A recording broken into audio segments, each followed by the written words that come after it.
In the previous episode, we saw how the channels and the legend parameter work while creating many examples. But we don't stop here.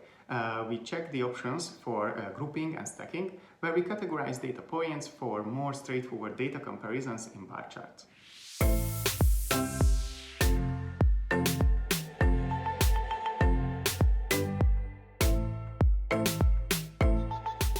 To build a stack chart, we need to add the new categorical series to the same channel where the measure is, which is the y-axis here.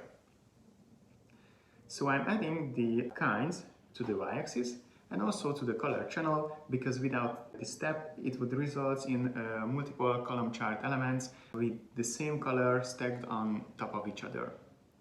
Plus, by setting the legend color, we can easily identify which kind corresponds to each color. And now, let's see what if we move this categorical series from the y-axis to the x-axis, while keeping it on the color channel.